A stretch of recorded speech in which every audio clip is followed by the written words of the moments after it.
بسم اللہ الرحمن الرحیم فمن اظلم ممن کذب بآیات اللہ وصدف عنہا سنجزی الذین یصدفون عن آیاتنا سوء العذاب بما کانوا یصدفون۔ یہ سورہ الانعام کی آیت نمبر 157 ہے۔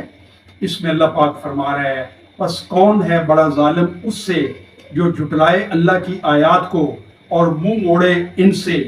عنقریب ہم سزا دیں گے ان لوگوں کو جو منہ موڑتے ہیں ہماری آیات سے بدترین عذاب کی بوجہ ان کے منہ موڑنے کے۔ ہم نے اللہ کی آیات سے منہ موڑا ہوا ہے، ہم شرک کے مرتکب ہو رہے ہیں، ہم شرک کر رہے ہیں، ہم غیر اللہ سے مانگ رہے ہیں، ہم سود کا کام کر رہے ہیں، ملک کے ہر محکمے میں رشوت لی جا رہی ہے، ہم ملاوٹ اور جھوٹ بول رہے ہیں، ہم بدعنوانی میں مبتلا ہیں، اپنے گورنمنٹ کے اختیارات کو ناجائز استعمال کر رہے ہیں، ہم نے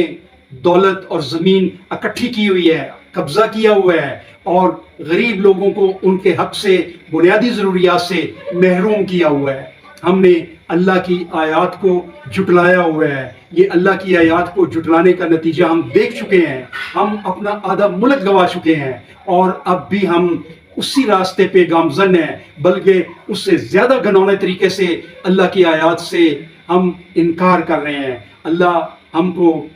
سزا دے چکا ہے، ہمارا آدھا ملک ہم سے اللہ نے چھین لیا ہے، ہم اس کو اللہ کی آیات کو انکار کرنے کا، جھٹلانے کا رزلٹ کے طور پہ اپنے آدھے ملک سے ہاتھ دھو چکے ہیں اور ہم اب بھی باز نہیں آ رہے۔ بھائیو، خیال کرو، اپنے ملک کا خیال کرو، اپنی قوم کا خیال کرو، اپنے لوگوں کا خیال کرو، اللہ کی آیات کی طرف آ جاؤ، اللہ کی آیات کو عملی طور پہ نافذ کرو، ان کے اوپر عمل کرو، اپنی اسمبلی سے، اپنے قانون کے ادارے سے اس کو نافذ کرو اور اللہ کے اس عذاب سے بچ جاؤ۔